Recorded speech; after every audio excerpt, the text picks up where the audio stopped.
Good day and welcome to our second edition, building up our e4, e5 repertoire. This is definitely going to be helpful in forming the complete arsenal versus e4. We addressed Gyuko piano, and now we're going to look into open Sicilian, and this is even the more hyper version, sort of like Evans Gambit like, except for, of course, b4 is not being sacrificed currently. This has been becoming popular as of recent couple years. e5 now, instead of doing anything but d4 pawn that is currently still alive. Now, d5 is the option I would recommend, and let us explore that in depth. I will mention that this is quite interesting, very spectacular game that was played between Dubov and Karakin a couple of years back, and had some interesting ideas, sacrifices, which you should definitely take a moment to explore. Now, for our benefit, we're going to focus on d5, our good counter-attacking resource. Pawn captures knight, pawn captures bishop. I had two students play a game here, and white went ahead and played b5, after which it's important to know that we can just go ahead and castle and just leave the knight on pre. If the knight is going to be captured, we got a very nice check, very dangerous one, and after d3, rook coming to e2, we have tremendous compensation, not even, just probably near winning prospects here for black, thanks to very active pieces, dominant pawn structure.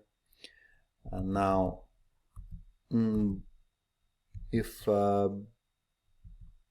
castle, then we have a very essential d takes c, so still leaving the knight on pre.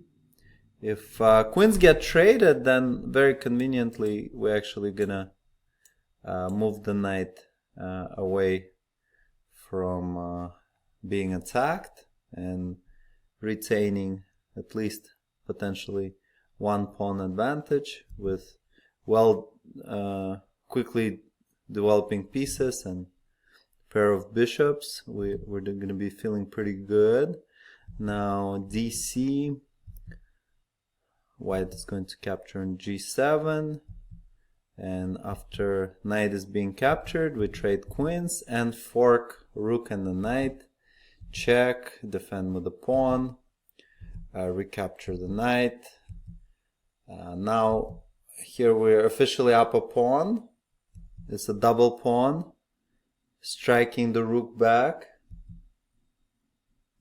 And now instead of picking the pawn on a2 immediately, bishop d5 first, allowing white to make a mistake where we can pin the rooks.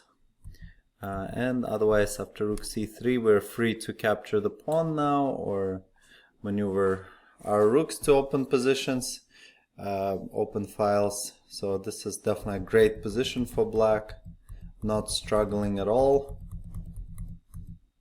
We're definitely going to be we're going to have some upper hand potential in this system. Now queen e2 is going to be most challenging, defending with bishop e6. Now b5 is going to be played. I was going to suggest knight a5 opportunity, but then a lot of the lines I was exploring ultimately were quite challenging here for us, since this knight was hanging out on a5 for a little too long. Possible to make it happen, but really no easy way to play that line. So what I suggest is we should definitely go for the principled knight b4 looks pretty crazy indeed. Let us first look into FG. This was a beautiful game, exhibition match. Vishy Anand played with black and versus a FIDE master level player. And yeah, the point of this knight b4 comes clear to us, since we have this massive pawns, and then potentially a rook on a1 is going to be hanging that diagonal we're going to take advantage of. So castle was played, queen takes g7, g3, long castle, a4, d3, attacking the queen. I guess if queen e5, then we have pretty easy task here, just take, bishop d4, winning. So queen has to come to b2, and this is where Vishy Anand stroke with this spectacular queen sack. And here barely anything for the queen, just some pawns, but certainly the rooks, bishops are very active. We could say 10 plus 6 units plus the pawns, very strong. So about 18 units that are currently engaged in this powerful attack. So right by here, this is objectively the line that white could have resorted to be able to play their best. Okay, I'm making some objectively best moves, and after all this, I guess we're picking up b4, white, and then we got 2 pawns after white takes on d3, 2 pawns down in exchange, and this is going to be better for white. So objectively, that queen sack line wasn't so super precise, but over the board, as we know, Mikhail Tal's glory, complicating situations, making his opponent's life difficult. Here in this position, white played bishop g5, and after bishop d4, black started to get tremendous coordination. Looks like bishop, dark square bishop even has e5, that might be useful. The other bishop comes to d5, rook h3, and if rook g1, we got h6, rook on a1 is hanging, bishop on g5 is hanging. So white decided to take a moment and save the rook, but this was already critical for black to go ahead and convert this beautiful coordination into the win. So here white's king ended up being powerless. A checkmate is unavoidable. Rook h1 is coming. I guess white just has to, well, yeah, I don't think there's any way to even avoid the forced mate. So this was a beautiful game with a queen sack on g3, which, you know, I wish you guys pull off this kind of brilliancy someday. Maybe in this line, maybe in other cool lines you may be mastering. Hopefully we could build on that potential together. Now I will mention that once again, yes, knight b4, and here amazingly, instead of taking on g7, blasting the king side, looks like the more mathematical version of things is just to recapture the knight and not allow black to open this G file yet, which seems to be working pretty well for black, as we found out. And here castle, so we castle short. I guess we don't want to go the long way. There's going to be a a pin on g5. Now the thing about this, I would call it weird opening from white, is the fact that this pawn is going to be attacking the bishop. So a lot of times that's quite a bit of a factor. Otherwise we'd be very happy about our situation. So white is trying to trap the bishop. We resist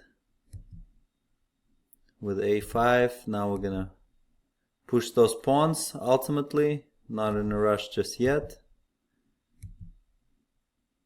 Queen e5. I find that a lot of these moves, they're quite necessary for both sides. Finally we push c3, and there's nothing better for white to do than just go ahead and give up the knight. And right about here, situation evens out. Those pawns are definitely going to be well controlled by the pair of bishops we got. So, you know, fairly even prospects with not too much danger for us. Continuing with a couple points, we can also notice. So definitely d5. Definitely queen e2 needs to be played here. So knight b4, capture. Now I was going to suggest also there's a move queen e4. Looks like we could take on g7 with the rook. Queen b7, rook d8. So it looks like that's going to be helpful for us in terms of building the attack if white does go for that pawn. Otherwise, castle, long castle, queen f4. So looking into this line, black seems to have pretty good coordination. Okay, c3, bishop e5. So after bishop e5, we got a couple ways to deal with the threat. One is to play a very tricky rook d2 g8, and after bishop g7, c takes d, we have tremendous threats there on white's king and a pair of bishops, so we can definitely get at least one piece back with some advantage. And another one is just to take first, and then after bishop g7 we could play rook g8. Pretty much similar idea there. Now a couple points also worth mentioning. After castle, queen g7,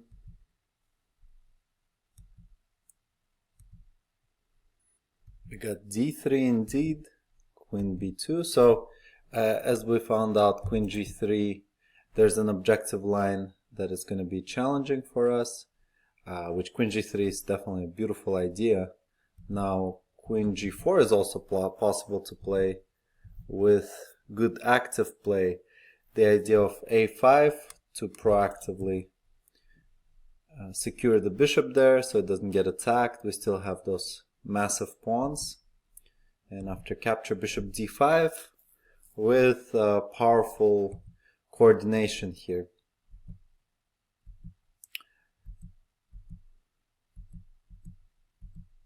Now also we could